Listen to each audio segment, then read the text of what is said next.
Merci de votre attention accordée au programme de Gangan TV. Vous êtes les bienvenus une fois encore dans cette émission Café Débat, un autre numéro. Un plaisir pour moi de vous retrouver. Vous le savez, Café Débat, c'est l'émission qui donne la parole à ceux qui veulent l'apprendre tout simplement en vue d'impacter l'opinion. Et nous nous focalisons toujours sur l'actualité du moment, l'installation des élus locaux, les maires, les conseillers, chefs de quartier, ainsi de suite, toujours sur fond de tension, sur fond de ce que certains appellent grosse pagaille à l'intérieur du pays jusqu'à date. Évidemment, le RPG arc-en-ciel parti au pouvoir et le ministre de l'administration du territoire restent indexés ci et là dans cette ambiance pas du tout harmonieuse en ce qui concerne l'installation des maires. Alors quand dit le parti au pouvoir, nous décidons de donner la parole à un de ses cadres, député à l'Assemblée nationale et membre du bureau politique national du parti au pouvoir. Il s'agit de l'honorable Mohamed Lamine Kamisoko, un habitué de cette émission qui revient une fois encore sur ce plateau de Café Débat. Honorable Kamisoko, bienvenue dans cette émission. Merci. Merci surtout de votre disponibilité. Et merci à vous également pour le respect et la considération. Voilà. Et donc dans la deuxième partie de cette émission, effectivement, je retrouverai Sekou Jamal Pendessa, rédacteur en chef du groupe Gangan. Avec lui, on va revenir encore sur les constats dans cette deuxième journée de la semaine en ce qui concerne la tension liée à l'école guinéenne, des élèves dans les rues, quel est le constat à date, mais aussi la manifestation de l'opposition qui a été interdite et qui, malgré cette interdiction, a continué sa marche et est descendu dans la rue, bloqué du côté de la Belle-Vue le véhicule du chef de file de l'opposition qui donc a reçu un projectile et qui ont rebrouché chemin jusqu'à chez lui à la maison.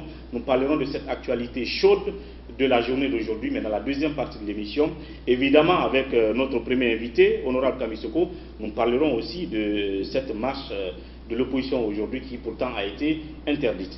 Mais avant de parler de tout ça, honorable, parlons de votre parti politique, le RPG Arc-en-ciel, puisque nous allons parler tout à l'heure du climat global qui caractérise actuellement l'installation des élus locaux avec beaucoup de violence, des foyers de tension qui naissent. Mais avant ça, il y a eu d'abord un premier problème qu'on a constaté depuis que le ministère de l'administration du territoire a fixé les premiers rendez-vous en disant qu'à partir du 5 octobre, qu'on commencerait l'installation des élus locaux. On a constaté au même moment qu'au sein du RPG, vous étiez confronté à un problème de choix de qui va être le maire désigné du RPG dans telle ou telle commune, dans telle ou telle circonscription. Alors la question c'est pourquoi le RPG jusque-là a ce problème de choix des candidats au sein de son parti. Je vous remercie très bien mon cher frère. Je vous dis que le RPG est un parti démocratique. Nous observons les principes de la démocratie. Nous n'avons pas au préalable d'exigence à imposer sur une liste de conseillers. Pour dire que de façon préférentielle, nous souhaitons que Paul ou Pierre soient tête de maire de la commune. Non. Au départ, bon, je vais vous dire quand même, nous avons été victimes de quelque chose que nous avons voulu éviter au départ. Nous avons dit qu'il n'y a pas de tête de liste. Et c'est pour cela qu'on a mis pourquoi nous avons dit qu'il n'y a pas de... mis la photo du coq. Merci bien. Place, pourquoi? Parce que bon, nous sommes ici en Guinée et plus particulièrement en Afrique de façon générale, mais particulièrement en Guinée. Lorsque sur une liste de 20 conseillers, de 17 conseillers, de 45 conseillers, une personne est conçue comme le présumé maire quand la liste va gagner. Sur cette liste, où il doit y avoir de l'ambiance, où il doit y avoir la participation effective de tous les conseillers, l'effort conjugué de tous les conseillers pour aboutir à la victoire. Je crois qu'avec ça, on va tuer le sentiment d'ardeur, de vigueur, de détermination des différents éléments qui se trouvent sur la liste. Donc, pour ne pas avoir une telle situation, nous, le parti, nous avons dit que nous n'avons pas de tête de liste. Tout ça, c'est pour permettre l'engagement des uns et des autres à la victoire de la liste. Mais à la fin... Bon, voilà comment on a su le problème. Donc, nous avons dit que conformément à la loi, la population va voter d'abord pour la liste. Ça va nous faire un certain nombre de conseillers. Soit la totalité des conseillers, si nous avons la possibilité de conquérir la majorité absolue. Mais si nous n'avons pas cette majorité qu'il faut, alors on va avoir un certain nombre de conseillers quand même. Alors au deuxième tour, ce sont ces conseillers-là qui se retrouvent pour désigner le maire. Montrer à vous, à moi, à ce monsieur que oui, nous avons une égalité de chance pour être un maire sur cette liste-là. Donc, vous vous engagez matériellement, financièrement, pour que votre liste gagne. Vous utilisez de toutes vos ressources financières, votre capacité de mobilisation de la masse pour au profit de votre liste. Bon, alors c'est comme ça, on a pensé et on est parti. Mais en revanche, une fois que la liste a gagné, il est maintenant question de désigner le maire. Là, les mêmes éléments qui se trouvent sur la liste disent personne n'est supérieur à l'autre. Ils sont tous potentiellement. Voilà, voilà. Donc personne n'est supérieur à l'autre. Voilà. Et tu peux être candidat, je peux être candidat. C'est la raison pour laquelle sur une seule liste de RPG, vous pouvez avoir 3, 4 personnes, 5 personnes, voire même 6 personnes qui veulent être candidats à la fin. Mais personne ne veut céder pour personne. Alors, ce qui est souhaitable, c'est que les gens soient politiquement matures pour comprendre l'idéologie, la ligne, la discipline du parti. Et on a 2 modes. On vous appelle, vous les conseillers, on vous dit, allez vous entendre, désignez quelqu'un parmi vous comme maire. C'est comme ça. Mais, ça c'est la première forme. Si cette forme, on n'a pas un bon résultat, on vous dit, bon, puisque vous ne vous entendez pas, alors on va faire un petit vote interne. Entre vous-même conseillers, et celui qui va prendre la tête sera le candidat à la mairie. Entre vous conseillers, d'abord, ceux qui sont candidats se présentent, ceux qui ne le sont pas votent pour eux, ceux-là. Voilà, c'est ça. C'est comme ça que ça se passe. Bon, maintenant, désagréablement, nous constatons que, par endroit, certains refusent de se soumettre quand même à cette discipline du parti. C'est pourquoi vous assistez souvent... Comme vous, par exemple, dans la commune de Matoto, ici. Bon, mais je crois que, à mon avis, sauf si erreur de ma part, mais je crois que Matoto, quand même, a finalement réussi à rester derrière une personne. Bon, je ne suis pas obligé de vous dire ça. La personne mais quand même, non, je ne... Ça, on a entendu parler de Mamadou Batos. Bon, pour le moment, on va attendre. Pour le moment, on va attendre. Lorsque le résultat, les élections vont se faire, vous serez le maire qui sera retenu. Pour le moment, je ne peux pas, je n'ai pas le droit de dire que c'est tel. Non, je ne peux pas. Voilà ce qui nous arrive. C'est-à-dire ce qu'on a voulu éviter au départ, nous rattrape maintenant de l'autre côté. Cela ne veut pas dire que il y a des dissensions fortes à l'intérieur. Mais vous savez, c'est la concurrence à l'obtention d'une situation. Et même entre papa et fils, maman et autres, quand ça arrive dans la famille, la lutte de positionnement, bon, deux fois ça devient très ardu, la tension s'élève. Mais au finish, ce qui ne veut pas dire que le parti se désintègre. Voilà, contrairement à ce que certaines personnes pensent. Voilà, moi je crois quand même que il ne faut pas que les gens aillent trop vite en besoin dans les raisonnements pour stigmatiser le RPG dans le sens négatif. Et comme certains le font, je suis très désolé quand même pour ça. Parce que le RPG a eu plusieurs listes sur l'étendue du territoire et vous deviez faire cette démarche-là partout où les listes sont passées, que finalement vous ayez un seul candidat et il arrive qu'à certains endroits il y a 3 personnes qui veulent en même temps être candidats de la liste RPG. Voilà, et au jour d'aujourd'hui, il y a d'ailleurs les opposants à votre parti qui disaient que si vous voyez qu'à un moment donné, Bourema Condé retardait le processus, c'est parce qu'il attendait à chaque fois que le RPG finisse de régler son problème de guerre de leadership sur les listes dans telle circonscription. Quand ils savent que l'RPG a fini de trouver son candidat, on dit bon, on peut installer là-bas, ainsi de suite. Est-ce que là aussi vous confirmez? Bon, moi, je suis désolé, mais je vous dis très sincèrement que j'ai en face de moi une opposition qui n'aime pas la vérité. Moi, bon, et voilà ma vision exceptionnelle de l'opposition guinéenne. Moi, j'ai su que c'est des menteurs, c'est des falsificateurs de réalité. Ils font des spéculations avec anticipation pour peut-être tomber sur la pile face A ou B, mais rien n'est vraiment... en réalité, c'est pas ce qui se passe. C'est pas ce qui se passe. Nous, on n'a pas... Bourama Condé n'a pas besoin de ça. Le RPG n'a pas besoin de ça. J'ai dit que nous sommes respectueux, non seulement de la loi, mais nous sommes un parti discipliné. Alors, le président de la République est porté au pouvoir par le RPG Arc-en-Ciel. Bien. Alors, est-ce que ces guerres de positionnement sur les listes du RPG ont pris fin aujourd'hui sur l'ensemble de l'étendue du territoire? Et nous avons déployé des missionnaires à tous les niveaux. Et je suis convaincu que nous parviendrons à avoir des bons résultats. Mais l'être humain étant ce qu'il est, à cette querelle de positionnement sur vos différentes listes, c'est ce que j'ai dit, l'être humain étant ce qu'il est, par endroits nous pouvons avoir des déboires. Ça c'est sûr.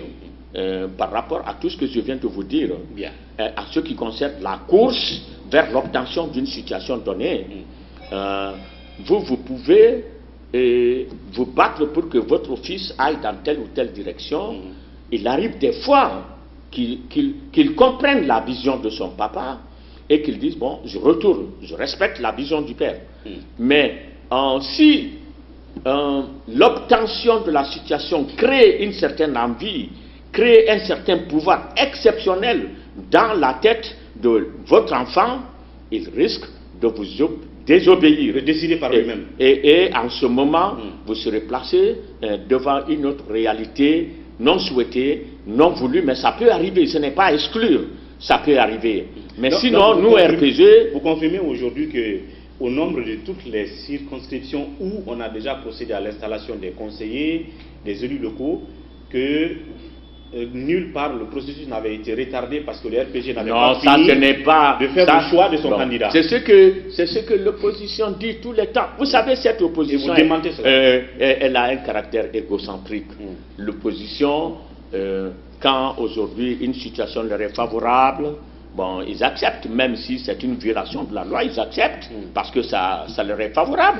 Mais si demain la même situation arrivait et que à l'instant T plus 2, cette nouvelle réalité ne les convient pas, alors ils ont d'autres types d'attitudes par rapport à ça. Donc moi, je ne suis pas là pour parler de cette attitude de l'opposition que moi je considère comme non réaliste, et très loin même de la réalité. Et eux, tous leurs problèmes, c'est de fabriquer des saletés de gauche à droite pour mettre sur le parti au pouvoir, sur le président de la République. Ils tentent par 1001 moyens pour discréditer tout simplement le président, c'est tout, et son gouvernement. Pour terminer sur cette guerre de positionnement à l'intérieur du RPG sur les différentes listes du parti, en fin de compte, est-ce que vous allez tirer une leçon, je veux dire politique, de ça pour les prochaines élections locales? Ah, mais ça c'est obligatoire. À ne pas peut-être mettre ça c'est obligatoire. Un coq à la place d'un candidat. Voilà, ça c'est obligatoire. Ça c'est l'avis du parti, ça c'est l'avis de toute organisation sociale. Face à une épreuve donnée, vous subissez alors un certain nombre de réalités et au terme de l'évolution de la situation, vous vous retrouvez pour dire, bon, voilà ce qui a marché, voilà ce qui n'a pas marché, et prochainement, voilà comment ça doit être fait. Ça sera fait. Le RPG est un grand parti, et je crois que l'opposition n'a qu'à s'occuper de son programme de sabotage du gouvernement. Parce que ce n'est pas une opposition qui adopte des comportements de critique objective. Non, c'est une opposition qui est là seulement à créer. Ils ont dit, je n'oublierai pas, et ils ont dit ici qu'ils feront tout pour non seulement chasser Alpha au pouvoir, s'ils ne peuvent pas le chasser au pouvoir, qu'ils feront tout pour l'empêcher d'atteindre son objectif. Voilà, donc quand on est avec des gens comme ça, il faut s'attendre à tout. Moi, je ne sais pas... On ferme donc cette parenthèse et on parle finalement de ces élections en tant que telles, je veux dire de ces installations des élus locaux, les maires, leurs adjoints, les chefs de quartier, les chefs de district, ainsi de suite. Depuis le début, depuis le 5 octobre, ça se passe dans une grosse confusion, ce que d'autres peuvent appeler une très grosse pagaille, et même de la violence, parce qu'on a vu, tout a commencé d'abord à Guéasso, où il y a des gens qui se sont pris entre eux, et Faya Milimono du BL et ses militants ont été victimes d'un certain nombre de personnes. Et puis on a vu le cas Kindia, où il y a eu des scènes de violence. Il y a eu, pas plus tard qu'avant-hier, le cas de Sigiri, où il y a eu des motos incendiées, des boutiques attaquées, ainsi de suite. Alors, et là, au fond, on indexe le RPG pour ne pas avoir respecté les termes des contrats que vous avez signés avec l'opposition républicaine concernant certaines circonscriptions où vous deviez respecter le principe de désistement. Et de l'autre part, c'est le ministre de l'administration du territoire qui est indexé pour ne pas avoir été assez ferme avec les administrateurs territoriaux de ne pas s'immiscer dans le processus. Alors au RPG, aujourd'hui, quelle réponse on apporte à ces accusations? Je vous remercie beaucoup. Moi, je vais vous dire une chose, c'est que au lieu que l'opposition se mette à critiquer, c'est une autre phase du processus. La première phase, c'est la population générale qui a fait le vote, qui a fait gagner telle liste ou telle liste ou telle liste. Mais la deuxième phase, c'est la phase des négociations. L'UFDG, en tant que parti politique, peut essayer de négocier certains conseillers du RPG, si c'est possible de les faire venir de son côté pour qu'ils gagnent la mairie. Mais c'est la négociation, elle est ouverte. Écoutez, ça c'est ouvert. Négociation à tous les prix. À tous les prix. Non, écoutez s'il vous plaît. C'est-à-dire, l'UFRLA, elle peut négocier avec le RPG. L'UFDG peut négocier avec le parti de Faya Milimono. Et ainsi de suite, selon la nature des alliances qui existent entre vous. Mais moi, je vais vous dire une chose. Au lieu de s'en prendre à tout ça, là, critiquer négativement Paul ou Pierre, j'ai dit que l'opposition, elle n'est pas vraiment réaliste. Ça veut dire quoi? La loi a été très claire. On a dit les élections communales, lorsque les opérations d'élection sont finies, la CENI donne les résultats provisoires. Et les contentieux liés à ces résultats sont amenés au niveau des tribunaux de première instance. Ça, c'est la loi qui le dit. Et que les délibérations des tribunaux de première instance sont inattaquables. Même pas par la Cour constitutionnelle. On a dépassé non, s'il vous plaît, on n'a pas dépassé. Mais on était à ce niveau, ça. On était à ce niveau. On a dit, bon, allez, les résultats sont donnés, c'est fini. Qu'est-ce que l'opposition dit? Elle a continué à mettre les pneus par-ci, par-là. On m'a triché, on m'a fait ça.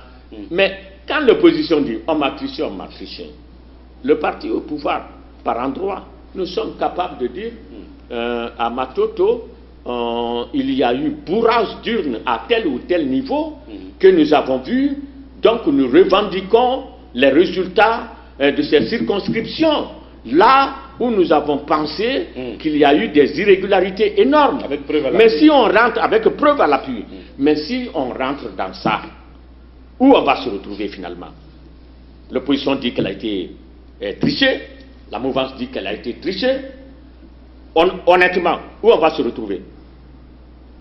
Bon, c'est pourquoi nous avons dit, amenons les problèmes au niveau des tribunaux. Les problèmes sont venus, l'opposition a refusé, elle a dit qu'elle n'accepte pas. Donc ils ont créé une situation de tension telle que nous connaissons maintenant là. Et son Excellence, Monsieur le Président de la République, soucieux du maintien de la paix, la préservation de la paix, la stabilité, la quiétude sociale, et a mis des commissions de travail en place. Ces commissions ont fait combien de mois? Si vous vous rappelez, ils ont fait plus de 4-5 mois. Et chaque fois qu'ils vont, ils se retirent, le comité, chaque fois ils se tirent à queue de poisson. Et le chef de l'État ayant compris, a pris la responsabilité de dire, bon, et vous là, venez ici, on va discuter. Ils sont venus. Mais ça, c'est au prix de la paix. Sinon, ce n'est pas normal. C'est pas normal, on est d'accord. Moi personnellement, j'aurais dit, Monsieur le Président, retirez-vous, laissez la justice faire son travail. celui qui accepte, accepte, celui qui n'accepte pas se retire. Bien. Mais malheureusement, et je dis bien, le chef, puisque c'est lui en tout cas qui gère la nation, il a préféré les appeler et les dire, bon, on va en parler. Alors ils ont fait un accord. Alors, mais cet accord-là, est-ce que tous les points des accords ont été développés à tout le monde, à tous les acteurs? C'est-à-dire, moi je crois que dans un accord, il y a un cadre global de l'accord qui est là, mais il y a des éléments de l'accord aussi qui sont là, qui doivent être un à un et développés pour la compréhension de tout le monde qui sera sur le terrain pour l'exécution des points d'accord. Donc il y a, quand on dit nous cédons Kindia à l'opposition, par voie de désistement. S'il vous plaît, nous cédons Kindia à l'opposition. Si maintenant l'UFDG pense que c'est lui opposition, ça c'est un autre problème. Ah bon?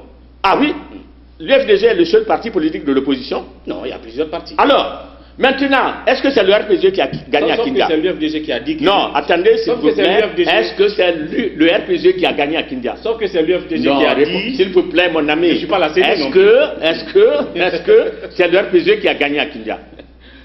Je ne sais pas.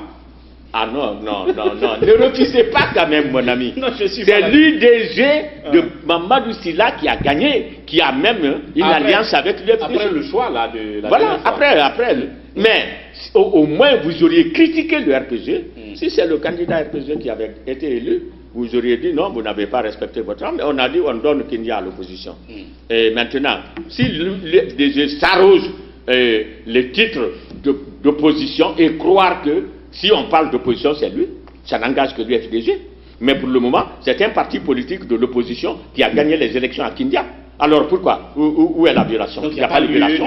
Faire des reproches. Il n'y a pas de reproches à faire. C'est-à-dire il faut que les gens acceptent d'expliquer la vérité à la population. Moi, il n'y a pas de violation d'accord à ce niveau-là. Alors la question qu'on se pose sur Kindia, puisque vous avez ouvert cette brèche, sachant que l'UDG de Mamadou Sylla n'a eu que 2 voix, et que c'est un parti allié bien sûr à l'UFDG, ils sont tous dans l'opposition, et que l'UFDG a eu plus de 10 voix à Kindia, et que c'est le parti qui s'est plaint pour avoir été triché à Kindia, sinon que c'est eux qui ont remporté Kindia. Puisque le parti au pouvoir dit, ok, comme vous êtes plein, on vous laisse Kindia, et vous savez pertinemment que c'est l'UFDG qui a dit qu'ils ont gagné à Kindia, mais qu'ils ont été trichés. Donc en leur laissant le terrain libre, pourquoi aller voter pour quelqu'un qui n'a pas réclamé Kindia? Mais ça, c'est le jeu politique. Mon ami, attention, je vous ai dit que lorsque nous sommes à la phase de négociation, maintenant, tout est possible. Mais à la phase de négociation, tout est possible. Mais quand vous partez à l'ONU, quand vous partez à l'Union africaine, à l'Union européenne, vous venez avec vos problèmes.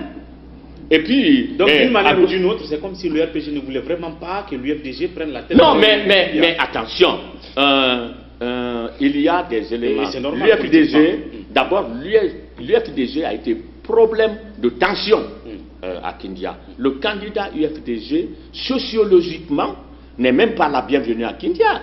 Parce que celui qui doit représenter la mairie, celui qui doit diriger la destinée de la population de Kindia, si tu traites les gens de Kindia de ceci ou de cela, ce n'est pas de nature à amener les gens à t'accepter. Ce n'est pas possible. Et je crois que dans cette position de durcissement de langage, de caractère, et je ne sais pas de quoi, il tient... Qu'est-ce qu'il croit effectivement, cet UFDG-là? Il pense que c'est quoi même? Il raconte du n'importe quoi, il met du n'importe quoi sur les gens, mais est-ce que un Kindia, c'est la Passe-Côte? Quand même, les résidents natifs de la Passe-Côte, quand même, ils doivent avoir le respect dans leur dignité. Donc, ils doivent avoir leur dignité. Non, arrêtez, voilà. Mais le candidat a dit du n'importe quoi aux citoyens de Kindia. Mais il réveille quand même l'esprit d'orgueil des résidents de Kindia. Et ils sont en mesure de dire, bon alors, toi on te comprend. Nous voulons tout sauf toi. Et puis si l'UFDG voulait vraiment rester dans le truc, pourquoi ne pas changer bas? Moi à la place, oui, moi à la place, si je tiens à garder la commune, j'enlève mon candidat, je mets un autre. Parce que les gens n'ont pas dit que nous ne voulons pas UFDG. Ils ont dit, mais votre candidat a tenu des écarts de langage inacceptables. Donc il faut le changer. Ils ont dit non. Ça veut dire que l'UFDG est un sac à problèmes. Alors, passons, et de faux problèmes. Alors passons au cap de Kindia. À part Kindia, il y a eu d'autres sous-préfectures. Il y a eu Guéasso, il y a eu même Sigiri avant-hier. Comment vous expliquez, le parti au pouvoir, toutes ces violences lors des installations de ces élus locaux? Et le fait que finalement, au lieu que tous soient installés le même jour, selon un certain chronogramme même que le ministère de l'administration a sorti, on est en train de les installer à compte-gouttes. Mais voulez-vous, par exemple, que nous travaillons dans la violence?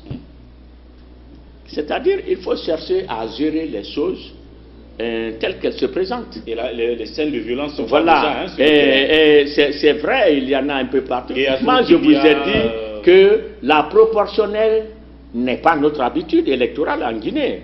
C'est la première fois quand le peuple de Guinée... non, on a voté, même avec le scrutin majoritaire direct. Autant de compter. Voilà, c'est-à-dire le parti qui gagne les élections, directement c'est lui qui gère la commune.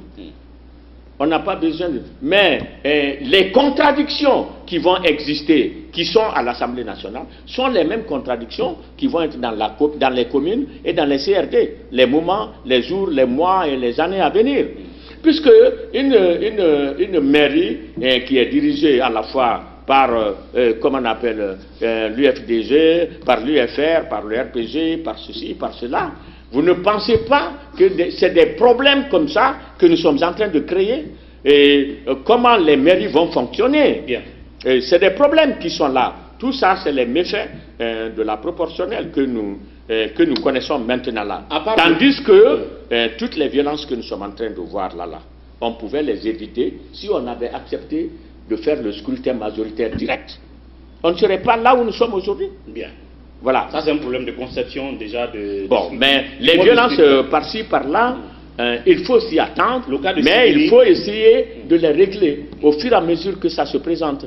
C'est bien vrai qu'il y a... Mais le ministre en charge de l'administration du territoire... Est-ce que vous pensez qu'il se bouge justement? Parce qu'on a l'impression que le ministre de l'administration du territoire ne se bouge pas trop parce que ses envoyés aussi sont accusés, à part le fait que vous, les partis politiques, vous vous accusez de ne pas respecter les termes de vos contrats, là, de vos ententes entre vous, mais il y a le fait que aussi certains partis se disent être victimes de l'impartialité des délégués du ministère de l'administration du territoire qu'ils envoient sur le terrain, et aussi des préfets et des sous-préfets. Voilà, je vais vous dire quelque chose.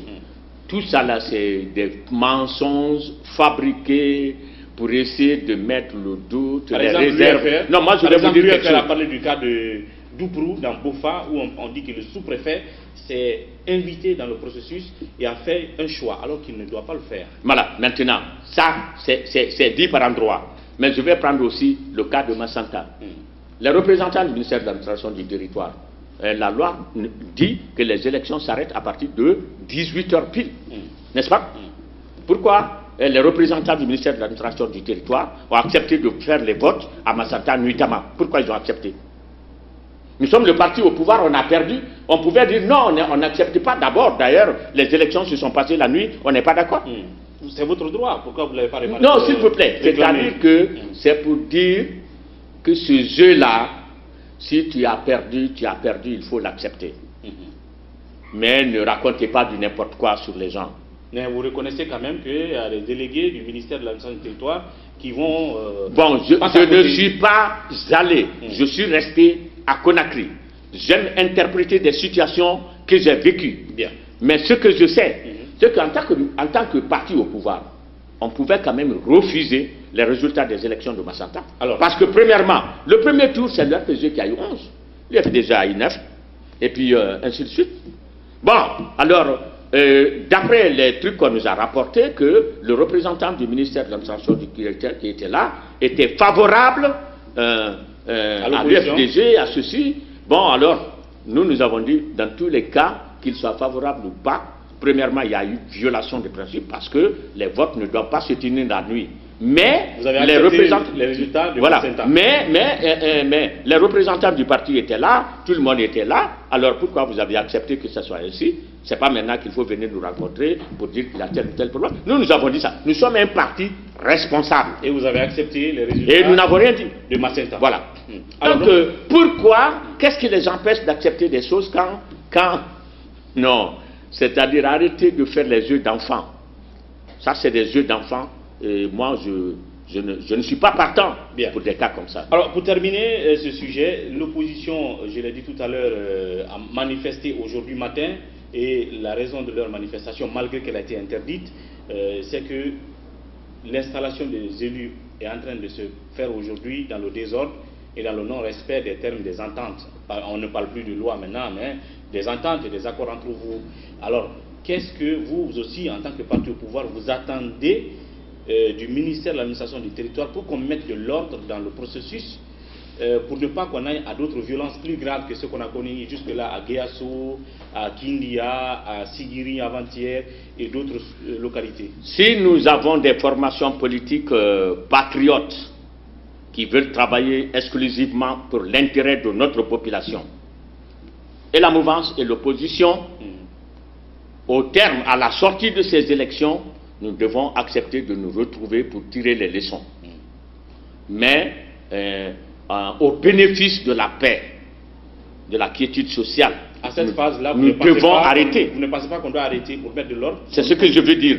Nous ne devons pas continuer à traumatiser la population. Bien.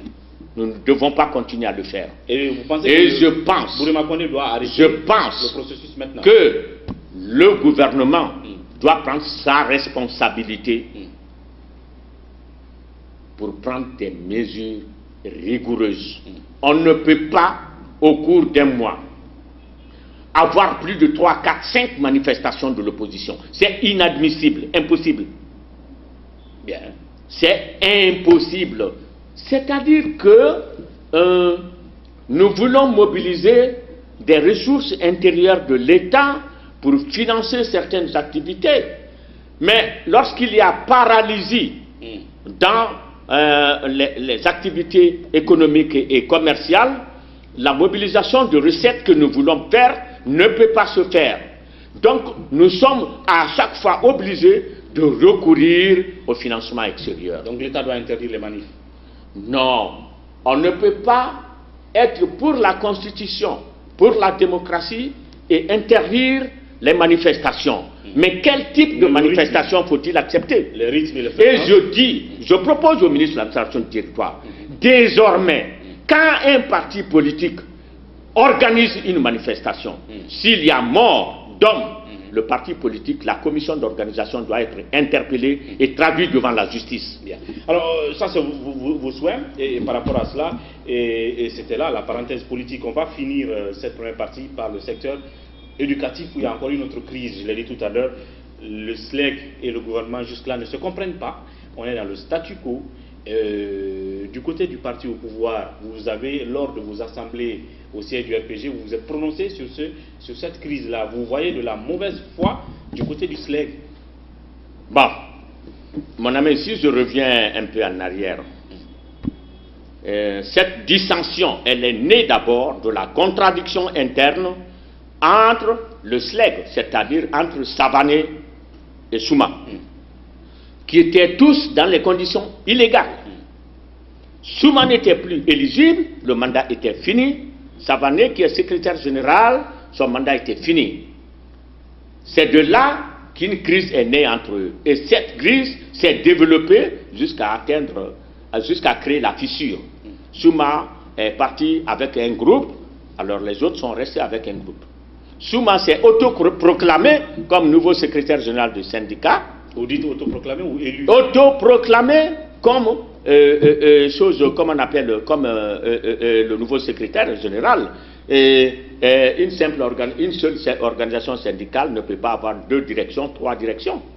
Voilà, c'est ça le problème. Maintenant, quand on est arrivé là, les choses ont évolué et ils ont demandé un problème de 40%. Le gouvernement, à un moment donné, a d'abord donné 10%. Quand ils ont perçu les 10%, après ils disent non, non, non, il faut les 40%. Après, le gouvernement a accepté les 30%, on leur a donné au cours d'une même année. On a donné les 40%. Mais les parents d'élèves qui s'agitent aujourd'hui, Souma et son truc à Machiavel, sortent les enfants, les mettent dans la rue pour les considérer comme des boucliers de guerre. Afin que l'on discrédite le pouvoir du professeur Alpha Condé. Quand on touche aux enfants, quand les enfants ont du malheur, après ils viennent dans les concessions pour dire voilà, le gouvernement n'a pas de respect pour vos enfants, il n'a pas de respect pour votre... Voilà la combinaison syndicaliste et politique. Donc, le comportement politique et syndical. Ça se voit nettement que Souma a une autre vision. Donc ce n'est pas une vision syndicale.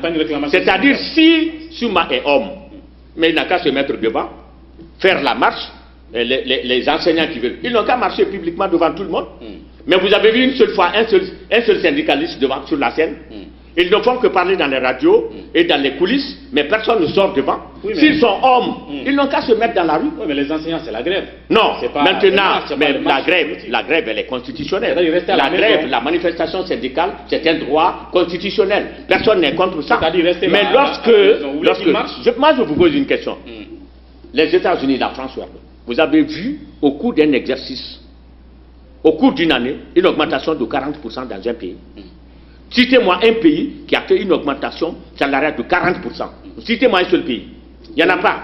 Donc, le parti au pouvoir... Alors, mais le président a accepté, comme je l'ai dit, toujours pour l'intérêt, pour la paix et la quiétude sociale. Mais il faut que les gens comprennent ça. Bien. Alors, maintenant, les gens refusent de comprendre cette volonté du président de la République. Quand je vois des parents d'élèves qui disent aujourd'hui, je descends dans la rue, tu descends, qui a refusé que les enfants aillent à l'école? C'est le slave qui refuse que les parents les enfants aillent à l'école.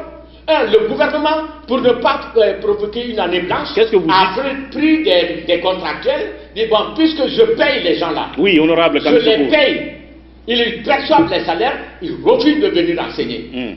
Honorable Kamisoko, mais où tu as vu ça? Qu'est-ce que vous dites maintenant? D'abord, est-ce qu'ils refusent leur salaire? Qu'est-ce que vous dites? S'ils sont des hommes honnêtes, patriotes, ils doivent refuser de prendre leur salaire. Bien. Mais c'est malhonnête. On va baisser la tension, honorable, et puis on va terminer maintenant. Qu'est-ce que vous dites de quand même l'attitude du Premier ministre Kassouri qui... Il est dans les droits. Je félicite le Premier ministre. Je le félicite, je le soutiens et je le remercie. Mais il doit aller à la vitesse supérieure. Encore? Aller jusqu'à la position acceptable. Parce que, moi je vais vous dire quelque chose, à la place du gouvernement, je vais arrêter la grève des enseignants, d'une manière ou d'une autre. S'ils n'arrêtent pas, ils vont arrêter. Par quelle manière? Tout à l'heure, je prends l'exemple du Sénégal ici. Les policiers se sont mis à gréver au Sénégal, vous le savez très bien. Mais l'État ne peut faire que ce qu'il peut faire. Et Macky Sall, il a dit la vérité aux gens, je ne peux pas ça, je ne peux pas ça, je peux ça, je peux ça. Les policiers ont refusé, ils ont fait la sourde oreille, ils ont par fini, il a licencié plus de 1500 policiers. Vous le savez, non? Pour le moment, Kassouri... Donc il faut licencier tous les enseignants qui prennent le salaire et qui refusent d'aller en classe. Donc il faut les licencier. C'est la vision du parti au pouvoir sur cette... Moi, c'est ma vision. Bien. Ce que je dis là n'est pas la vision de mon parti, mais c'est moi, député Kamisoko, qui n'accepterait pas qu'un individu ou un groupe d'individus tienne la tête devant l'État. À la place, je vais montrer quelque chose à Souma pour qu'il respecte l'État, pour qu'il respecte le pouvoir. Bien. Merci, honorable Kamisoko, pour le grand oral. C'était un plaisir de vous recevoir. Merci beaucoup. On se retrouvera très prochainement pour notre débat. Je vous remercie sincèrement. Bien. Voilà, comme annoncé, je reçois tout à l'heure Sékou Jamal Perdessa dans la deuxième partie de cette émission. On va parler actualité, manifestation politique, juste après la pause D.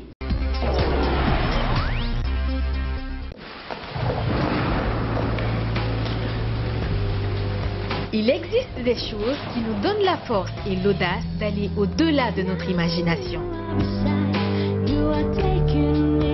Le thé Akbar. Le thé Akbar est fabriqué en utilisant uniquement les feuilles soigneusement sélectionnées en provenance de Ceylon. La qualité du thé Akbar a été évaluée selon les normes les plus strictes par des experts en dégustation qui se sont appuyés sur près d'un siècle d'expertise dans ce domaine. Premier producteur de thé, vous pouvez faire confiance à la famille Akbar pour vous garantir votre santé. seule la meilleure tasse de thé peut vous procurer de la fraîcheur. Thé Akbar, le leader mondial. Voilà, merci donc de nous retrouver dans cette deuxième partie du Café Débat. C'est pour Jamal Pendessa à mes côtés pour décrypter l'actualité politique de la journée. Pendessa, bienvenue. Merci.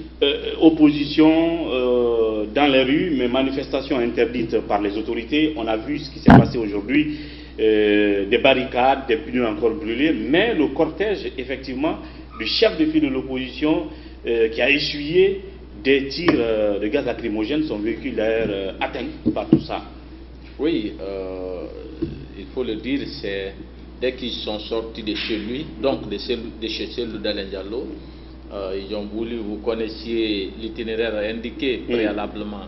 Tannery. Oui, Tannery, aéroport kenyan, on vire vers le rond-point de la Belle-Ville, puis on descend vers Dixon Terrace. Mais vous savez, d'habitude, avec ce trajet, ils viennent d'abord jusqu'à Koza, le temps pour Cellou de mobiliser ces militants qui vont le suivre. Ils descendent maintenant, à partir de Koza, ils descendent vers le rond-point de la Tannerie et puis ils prennent l'autoroute. C'est ce qu'ils ont voulu faire aujourd'hui encore, mais dès qu'ils ont quitté Dixon, à partir du rond-point de la Belle-Ville, on les a stoppés. Il y avait un dispositif sécuritaire infranchissable pratiquement. Là, ils n'avaient aucune chance de passer. Et ils ont été dispersés, et puis, comme vous l'avez rappelé tout à l'heure, les agents les agents. D'abord, ils ont sûrement eu l'info que du côté de la tannerie, non seulement c'est interdit, mais Bafoué et son équipe avaient installé déjà un dispositif très imposant. Mais malgré tout, ils ont dit qu'ils vont défier l'État, ils vont braver cet interdit, qu'ils vont marcher. Mais il y avait un autre dispositif du côté de la Belle-Ville qui n'ont pas réussi à franchir. C'est là où il y a eu du gaz lacrymogène jeté par-ci par-là et puis le véhicule de Cellou Dalein Diallo a été endommagé. Certainement, oui, les images en font foi. Donc, de là-bas, ils sont repartis directement à la maison encore chez Cellou Dalein Diallo. C'est à partir de là que Cellou s'est adressé à la presse pour dire qu'ils ne vont pas lâcher, ils vont continuer le mouvement, même si pour le moment aucun calendrier n'a été décliné. Justement, en parlant de déclaration de Cellou, on va suivre rapidement cet extrait chez le chef de file de l'opposition où ils se sont tous réfugiés après que leur cortège a essuyé de ces tirs-là. Et juste après, on revient.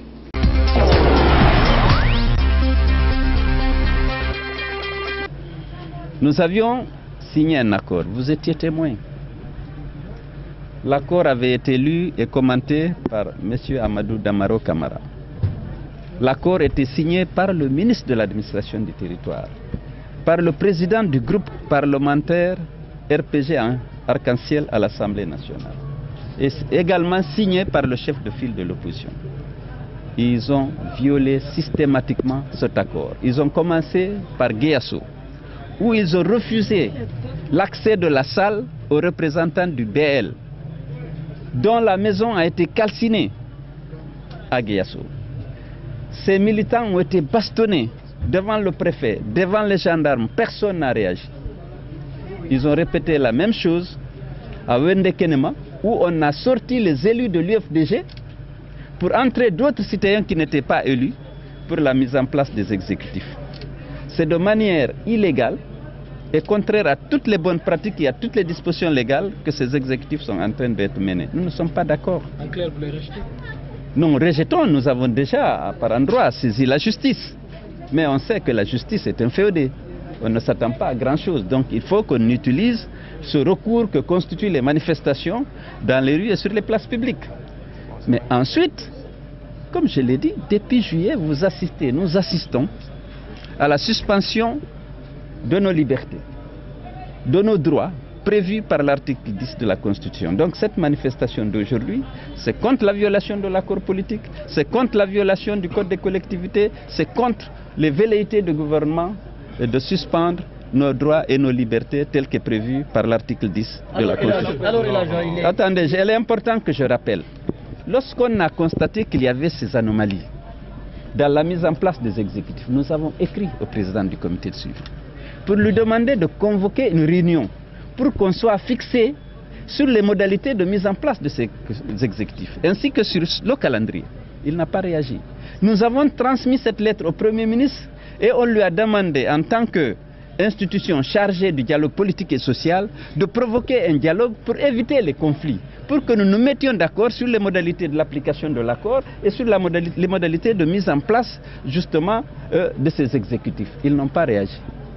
Donc j'ai entendu quelqu'un dire qu'on aurait pu trouver des solutions autour de la table. Nous avons pris l'initiative d'écrire au président du comité de suivi, ministre de l'Intérieur, pour lui proposer qu'un comité de suivi se retrouve pour qu'ensemble on se mette d'accord sur les modalités d'installation de ces exécutifs et surtout de mise en œuvre de l'accord politique du 8. Ils n'ont pas réagi. Nous avons écrit au Premier ministre, qui est chargé normalement de la promotion du dialogue politique et social, pour lui proposer qu'un dialogue s'ouvre pour qu'on puisse nous situer sur les modalités envisagées par l'exécutif pour la mise en place des exécutifs. Aucune réaction. Donc comprenez que c'est dans notre droit, on a épuisé tous les recours pour trouver une solution négociée autour de la table comme toujours, même si on prend toujours le risque d'être roulé dans la farine. On avait proposé qu'il y ait le dialogue pour qu'on se mette d'accord, ils ont refusé. Donc aujourd'hui, nous exerçons notre droit, celui de recourir à la rue et nous allons manifester. Voilà donc cette déclaration du chef de file après justement le fait qu'ils ont été donc gazés, gazés, comme ils le disent, gazés par les forces de l'ordre. Et donc aucune date pour l'instant, si toutefois ils redescendront dans les rues. Mais en même temps, la ville est restée complètement, on va dire, paralysée aujourd'hui à partir de Kaloum où il y avait un climat assez morose déjà depuis le matin. Mais l'autre aspect aussi, c'est que les motifs de cette manifestation d'aujourd'hui, malgré qu'interdits, ne sont pas partagés. Par exemple par Makanera Kake, on ne sait pas qu'est-ce qu'il y a derrière sa démarche, mais on voit une certaine prise de distance depuis quelques jours. Oui, on a senti cette prise de distance. D'abord, nous, on a fait la remarque à un moment, c'est vrai qu'on n'en a pas en parlé sur la place publique, mais une fois on regardait les journaux, on dit, mais qu'est-ce qui ne va pas? Makanera a participé à cette émission, à cette réunion, mais c'est celui qui fait le compte rendu. Makanera a été arrêté à côté. Donc depuis là, les observateurs les plus avertis savaient qu'il y avait quelque chose. Donc de là, ça a continué et puis finalement vous avez dû entendre que Makanera a dit qu'il ne participe pas à cette manifestation sans pour autant donner beaucoup de détails. Il s'est limité à dire qu'on était en train de défendre un accord qui soit contraire à la loi, donc ce n'était pas un motif valable. Mais bien entendu, depuis hier nuit, on a cherché à l'avoir pour chercher à avoir les vraies raisons, mais il ne décroche pas. Bon, il a décroché à certains appels de Kanja par exemple, mais la communication n'était pas du tout tendre. Ouais, il n'est pas du tout prêt à communiquer. Voilà, donc, mais moi, ce matin encore, j'ai tout fait. Moi, c'est qu'il ne décroche même pas mes appels. Et finalement, il avait même fermé son téléphone complètement. Mais puisqu'en tant que journaliste, nous avons beaucoup de moyens pour avoir des informations, je suis passé par son entourage, ses proches. Ses proches peuvent être à Conakry ici comme à Boké, je le précise, pour ne pas que les gens se voient certains déjà. Donc, et puis les infos que j'ai eues, c'est que c'est une frustration qui l'anime aujourd'hui. Au-delà du fait qu'il a dit publiquement l'accord qu'on veut défendre est contraire à la loi, il y a d'autres raisons. Donc il y a des dessous il y a des dessous. Cette position de Makanera. Des dessous. Ces sources me disent, des sources très sûres, que Makanera s'est senti doublement trahi par l'UFDG. D'abord que l'UFDG a coopté un de ses conseillers à Boké sans pour autant le consulter. Bien. Donc vous savez qu'il n'en avait pas beaucoup, vous comprenez, et il espérait être le maire de Boké. Donc on coopte un de ses conseillers selon ce que mes sources m'ont dit, sans le consulter, et qu'il a coopté un de ses partenaires sûrs, des partenaires politiques, notamment l'UFDG. Donc il n'a pas digéré cela, et qu'est-ce qui est venu enfoncer le clou? Et puis Cellou Dalein Diallo et Alpha, ou l'UFDG, le RPG, signent un accord concernant la mairie de Boké, un accord qui a carrément exclu Makanera. Il s'est vu hors du jeu, quoi. Il était à la touche pratiquement. Donc ces deux faits-là il ne les a pas digérés, il n'a pas manqué de... Donc c'est un Makanera frustré vraiment. Frustré, et j'apprends que même la dernière réunion, ou l'avant-dernière réunion,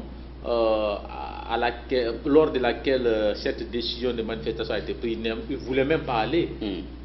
Donc il y a eu des médiations, etc. L'obliger à venir. Voilà, donc, pour maquiller les images, il avait dit qu'il ne va pas aller. Il y a eu beaucoup d'appels pendant 24 heures, on l'appelait, c'est le matin qu'on a réussi à le convaincre juste pour venir participer à la réunion même. Pour sauver peut-être l'image. Exactement, de l'opposition, pour ne pas qu'on dise tout de suite que l'opposition n'est plus unie. Voilà, donc voici ce qui s'est passé. Et donc il y a des choses qui restent à venir. Pour terminer justement, est-ce qu'on peut dire, vu que le mouvement a été tué dans l'œuf aujourd'hui, et que l'objectif c'était de mettre la pression sur Bourema Condé pour qu'il arrête le processus et remettre de l'ordre là-dedans. Après ça, étant donné qu'ils n'ont pas pu donner une autre date de manif aujourd'hui, est-ce que ça ne veut pas dire qu'ils seront tenus de suivre le rythme et pour qu'on finisse avec tout ça maintenant, désormais?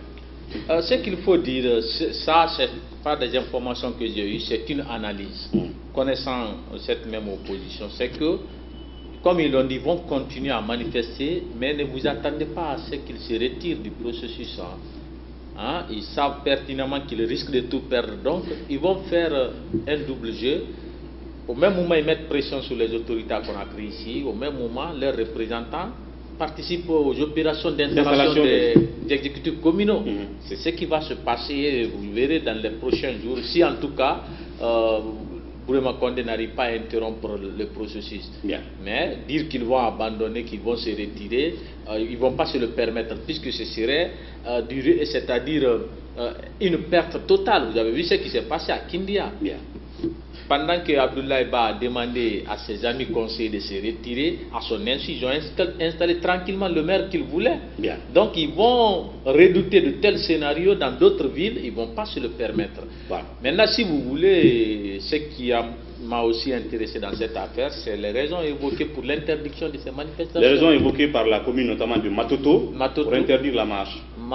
Exactement. Et vous savez actuellement, c'est le secrétaire général qui gère la mairie, puisqu'il y a eu élection, les présidents des délégations spéciales ne sont plus valables, mais les nouveaux aussi qui ne sont pas encore installés ne peuvent pas décider. Donc c'est le secrétaire général de la mairie qui gère.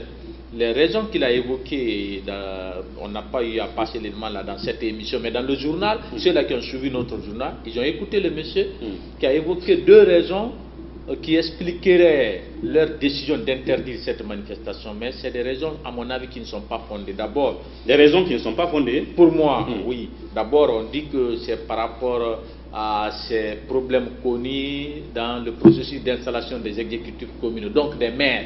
Mais on n'est pas à l'étape de Conakry d'abord. Tout se passe à l'intérieur du pays. Les violences qu'on a connues pour l'instant se sont passées à l'intérieur du pays, alors que la manifestation c'est ici à Conakry. Vous comprenez? Donc pour moi ce n'est pas valable. Deuxième raison évoquée, il a fait allusion à la crise qui secoue le secteur de l'éducation avec les manifestations des élèves. Depuis lundi. Depuis lundi, hier lundi.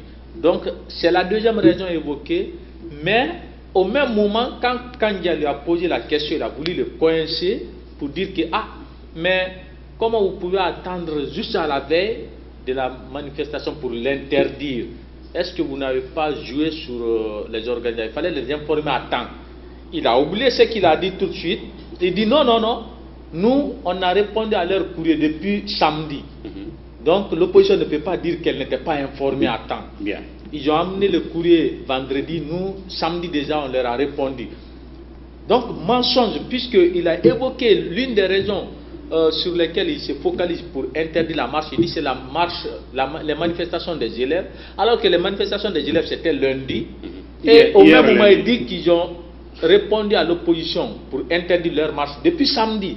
Comment tu peux prendre une décision samedi qui vient expliquer les raisons qui s'étaient et des faits qui ne se sont pas encore produits, sauf le lundi. Donc ça ne tient pas la route. Ça ne tient pas la route, ce n'est pas du tout fondé. Je pense qu'on doit arrêter de jouer avec la liberté fondamentale liée à la manifestation. Bien. En tout cas, on reviendra sur tout ça demain, pourquoi pas. Merci Vanessa, à bientôt. Merci. Voilà, merci à tous et à toutes pour votre attention. On se retrouve demain pour un autre décryptage dans Café Débat. D'ici là, prenez soin de vous et au revoir.